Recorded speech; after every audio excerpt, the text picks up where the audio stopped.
Shalom, this is Yahuah Magnified, and I'm back with another informative video. Today's video is titled, Default Order Vacated. But before I tackle this subject, as always, I must state for the record, I'm not a lawyer, I do not practice law, and I do not pretend to. All my videos are for informational and educational purposes only. They're all facts and all truth. Nothing more, nothing less. So with that being said, guys, let's get to it. Oh yeah, but before I go over this document and have my aunt come on to give his testimony, I'd like to have you all hit that like button, okay? Please hit that like button, guys. And also, for all the new comments that's watching the video, hit that subscribe button as well and come and join the family. And also, after you guys finish watching the video, be so kind to share the video to get the word out, because as you all know, YouTube is in fact shadow banning my videos. But as always, guys, we will get this information out because this information is powerful, okay? And as I stated before, this is all facts, all truth, all proof, okay? There's no one else on YouTube showing the information I'm showing and providing the proof that I'm providing, okay? There's a lot of haters out there hating, but they can hate all day long because like I tell you guys, we're going to continue to apply this pressure. As I've been stating since I came on YouTube, I've been showing you guys that it can be done for at least 4, almost 5 years now. So with that being said, guys, let's go over the document that's on the screen. This is in fact the order coming out of the state of South Carolina, county of Greenville, okay? Upper left hand corner, you see South Carolina Department of Social Services was in fact the plaintiff, right? And they was going against my aunt Ty, who was the defendant. Okay, so now you all can see all this happened in the family court on the 13th Judicial Circuit, right? And this is in fact an order. The docket number I crossed out, the CSSD case ID I crossed out, okay? It states, the court finds a child support default order was entered from a DSS/CSSD judicial process hearing set on January 31st, 2022. An order of continuance dated December 13th, 2021 requires service on the defendant by certified mail return receipt, right? Then it states, such service was not effected on the defendant. Defendant indicates that his mailing address for service purposes is blank. I crossed all that out, guys, okay? Then it states, based upon the above findings, it is therefore ordered that the default order signed January 31st, 2022, in this case, is hereby vacated. This order is entered without prejudice to any party. And it is so ordered, okay? With everyone's signature on it. The judge, my aunt signed, his child's mom signed, everyone signed agreeing to this, okay? As you all can see, a certified copy as well, okay? Because like people like to try to say that none of my stuff is real, but everything I post is real, guys. I don't play games, okay? No one else is showing this information or providing this information, okay? And like I tell you guys, you don't need 60 affidavits to get remedy, okay? My aunt will come on here and he will tell you guys how many documents I gave him to receive this remedy, okay? So, without further ado, let's get to the testimony. As promised, I got my aunt on the phone. Are you ready, aunt? Yes. All right, the floor is yours. All right, yeah, peace, man. Well, I mean, great thing is I was in a situation where, of course, had the child support case, received some documentation, and what ended up happening was didn't get to the date, so I had a default order, which is pretty much the worst situation you can be in, because at that point you're not even in the process. So got my ducks in a row, contacted you, did what we need to do to make it a process get started, and filed documentation about a month or two now after the original order. I've just received my paperwork from the clerk saying it's been vacated. They did try to take one payment for arrears, so I may have to work on getting a refund for that, but I think that should automatically happen based on that vacated order. So I don't think I'll have to fight for it, but that'll be up in the air in the next week or so. Even trying to suspend my license, they sent a threat for that. So all of that's just going to be washed now because of the vacated order. All right, cool. That's good. So, how many documents do you remember that I gave you to fill out or to file into the court? I mean, it wasn't that. It probably was about three documents, maybe 3 or 4, over the process of getting it started, going down there originally, and having to fight. I mean, I'm pretty sure my Sixth Amendment right was violated, access to courts, but I had to go there 3 times to file the first documentation that you gave me. And they were giving me pushback. And at one point, I really just had to get stern to the point that they called some cops around the corner because I wouldn't leave. And I stood there. I didn't care. Act like the cops weren't standing there. And even one of the case managers, he tried to give me a envelope with the default order in it, which I didn't care because I was just there to file the documents you gave me. I already knew the whole process was fraudulent, but the order was fraudulent. Even parts of information was missing from the document where they're calculating income, but they don't have the name of an employer on there. Right. So how do you know how much somebody makes and there's no employer's name to know the company that's paying this person? So Exactly. so there's so much that I realized was so just pure fraudulent in the system, because even when I was going in there, you had the attendants at the clerk's filing desk. They didn't even know what I was talking about. The first time I got pushback, I emailed you and they said, well, the documents were fluff. And I'm thinking, I've never read a clerk being able to tell. How do you even know if something's fluff? That's for a judge to determine. Correct. And so I had to, make time to go back again. And the second time they were telling me, well, we had to speak to a manager. And the girl went around the corner, came back, and she was like, well, you need to file this. You need this cover sheet. And I'm saying, well, I have my documents. Just print me off the cover sheet, and I'll do it now. She was saying I had to go home, bring it back. So the third time I got more pushback. And at that point, I just told the woman straight up to her face, you're lying. Because it was 2 or 3 people I spoke to, and they finally got the manager to speak to me. And I said, what's the problem? She said, well, we have new people. And I said, well, I've been here 3 times for the same paperwork, and nobody's told me that they were new and didn't know what to do. I was just given an excuse, which appears to be a lie, because now you're filing the same document I came with 2 or 3 weeks ago, and now there's no problem. So they set up my date. I go in and talk to the guy a couple of days ago. My children's mother, she was there. And when I met him, it was just like his first name was on the document. So I never got, at least for my state, there's a cover sheet that they're supposed to send you with whoever the attorney is, all the information, their bar number. And I even brought that up to him, and I said, I never received this form. I don't even know who the attorney is for the plaintiff. Like, how can I defend myself if I don't know who's accusing me and who their representation is? And so I had all my ducks in a row, all my documents from case files, things that I already knew I would need to say if they gave me any pushback on it. But to be honest, when I got in there and I got started, he said, well, actually, sir, I'm agreeing with you. I don't believe you were served properly, and I'm just going to put it in the vacated. So he was ready. By the time my butt hit the seat, he was ready to start typing the order that I've received. That's good. And what's funny about it is, in my state, they making the statute. Of course, we know what a statute is versus a law, but they're making the statute where if they send certified mailing, that's supposed to be good enough. And that's what they did. But I was never served personally. So I'm thinking to myself, I don't think it's an issue where you all think I wasn't served properly, because in the state, you can serve somebody with just certified mailing, and that's supposed to be good enough as long as it shows delivered. I think once I put on that paperwork and what you said about how you have the straw man and how you present yourself, once they saw that, I don't think he wanted to deal with it, because I was, based on the hearing sheet I saw, I was supposed to go in front of a judge. We never saw a judge. It was just me, him, my children's mother in the room. And he was ready to vacate the order. So it seems to me that he already knew either I knew something that was going to make this more difficult, or he wouldn't really have a case and he didn't want to go through it. And he even told me at the end, because I asked, I said, when do you think I'll be properly served? He said probably would be 4 or 5 months. I'm thinking, that's 5 months. Right. And he was like, because we're behind on the schedule. And I'm like, no, I think what it is that paperwork got on that behind, and he didn't know what to do with it. Because like I said, they could have easily said, no, we served you properly. We're not even going to vacate it.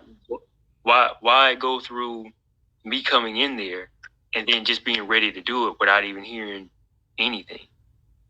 So I think it was really the information that was on the paperwork. They didn't want to deal with it. I won't be surprised if I do get served again. But at this point, we're going to be at square one. I've always maintained my status as a man. I haven't signed anything except for that order with my children's mom to vacate it, but nothing else has ever been signed. I haven't agreed to any income withholding, nothing, and I never will. Exactly. Yep. So how did you get in contact with me? Like, how did you find out about me? Man, I had seen some guys talking about it where just online, different social media, YouTube, Instagram, Facebook, about the problems with the support system, the whole court system concerning divorce and family. And one guy that you've had some run-ins with YouTube before, I kind of got in contact with him first, and that didn't go anywhere.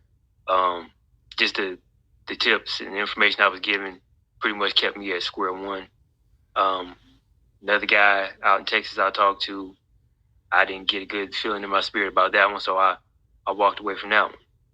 Right. Then eventually, I came across your page, and a lot of it made sense to me because I had done some reading about the law. I understood already that there was such a thing as a straw man, birth certificate, Social Security, all that stuff, how that's supposed to work.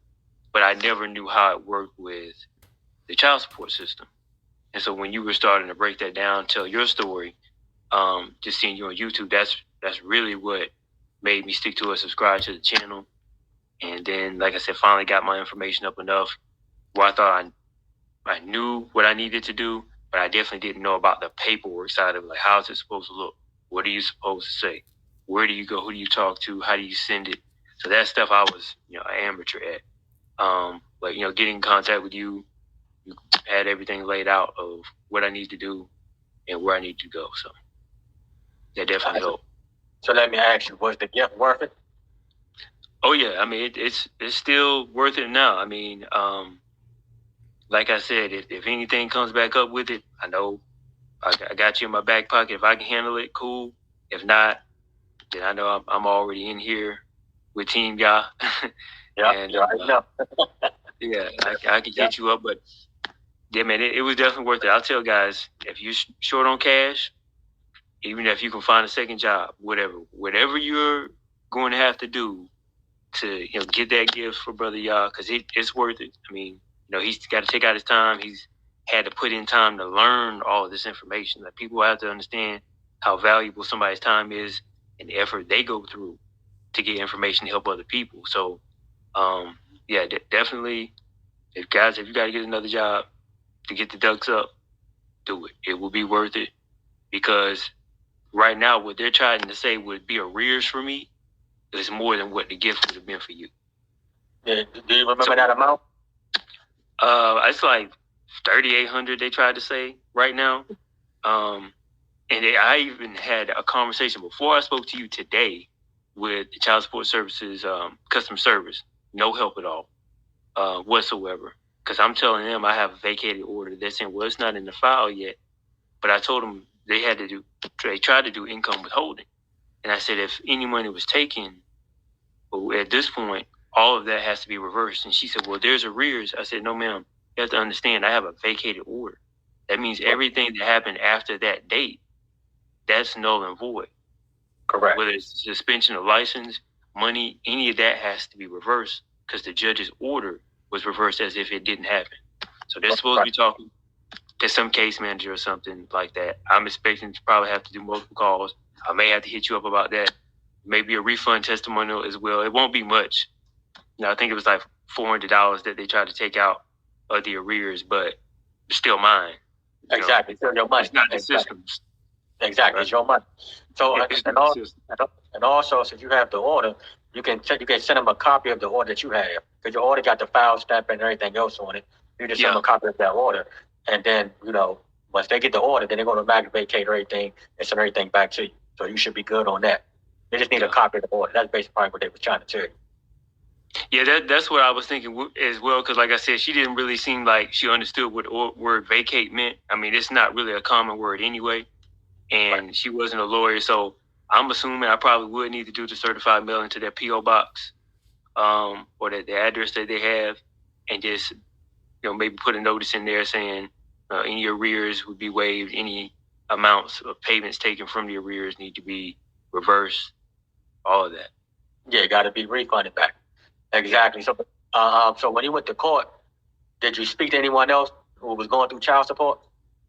I did. I felt like that brother was sitting there, and I don't know if he took my words or not, but I felt like I was there at the time that I was supposed to be to speak to him, because I got there probably 30 minutes before it was time. And I saw this one brother sitting there. He looked a little nervous. You know, me, I'm going in like it's a wrap. it's done already. Yeah, I felt like Mike Tyson walking to the ring, like, man, this is over. It's already done.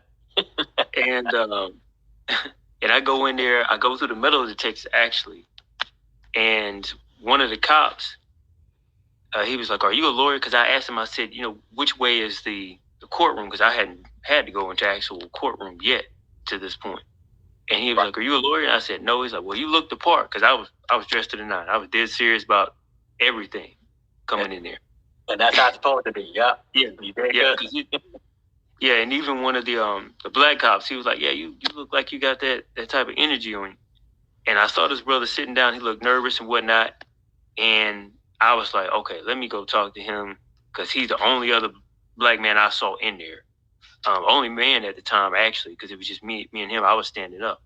And I went over and I said, you got a court date, whatnot? He was like, yeah, I got an attorney and I'm being grossly misrepresented at this point.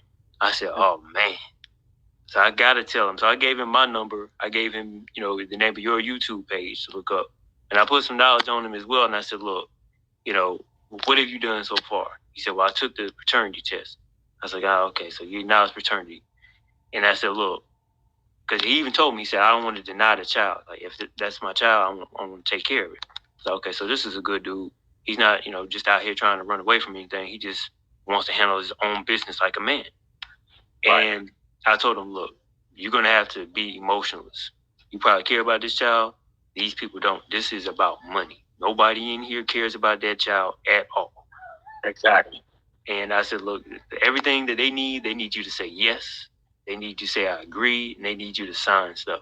Without you doing that, and you ask questions and ask for people to explain why and what is this, nothing happens. Don't assume that, like they say, with the presumption or the assumptions, don't assume that you know anything.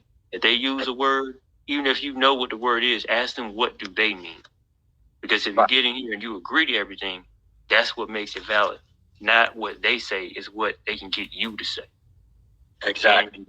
And yeah, I was just telling them, like, look, this is all about the money. The lawyer's probably going to hit you up. And I saw a lawyer when he came out. The lawyer looked like he was working for the child support division. I looked at him, I'm like, man, I hope he goes in there. Because he actually was going in front of a judge, unlike me.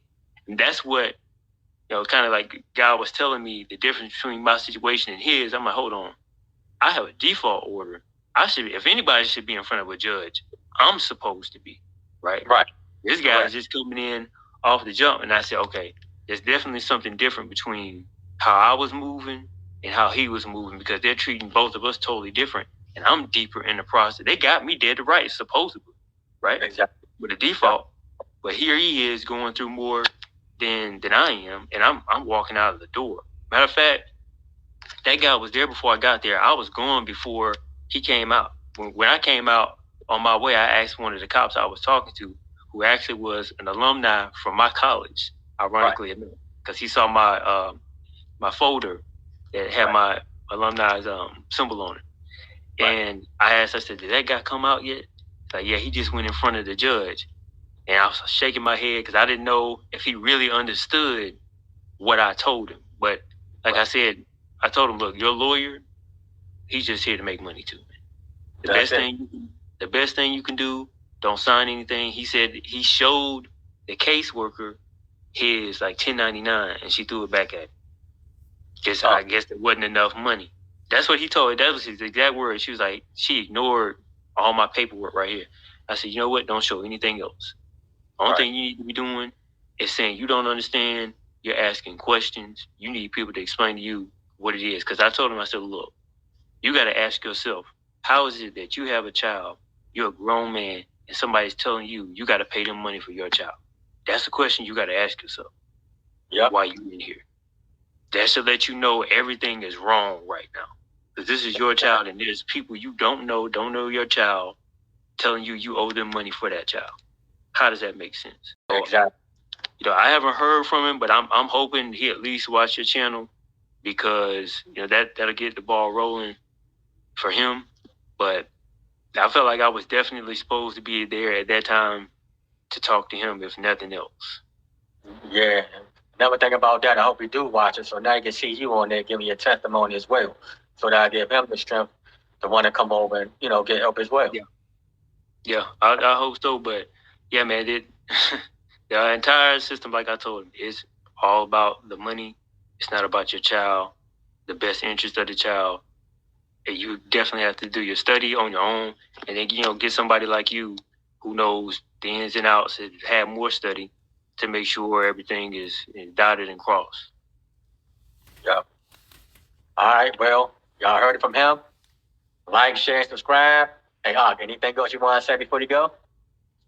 Nothing, man. Just, hey, fellas, get that gift up, man. Like I said, my arrears would be more than what the gift would be. So, you know, y'all isn't just gonna drop the ball on you. Once you do that, he's on your side. He's been in contact with me whole time. If I had a question, as soon as he can get back to me, he has. If it's not the same, like the next hour or two, it's the same day, next day. So I've never felt like, you know, after I gave him the gift, that somehow he just ran off and forgot about me. He's been here the whole time I needed him. And, you know, he's a solid brother, really doing what he says he's trying to do. So, yeah, that's for as many brothers as possible. That's it, man. yeah. Trying to for as many brothers as possible. Yeah. All right, so that's all I'm going to do for today. If you're going to need my help, remember my email at yahuah@magnify@gmail.com. Let's get this right wisdom, this right knowledge, this right understanding. Like, share, subscribe, guys. Again, share these videos so I can get more people to watch. Because like I told you all, they have me shadow banned right now. So as always, though, guys, y'all be blessed. I say shalom, Shalom. All right, peace.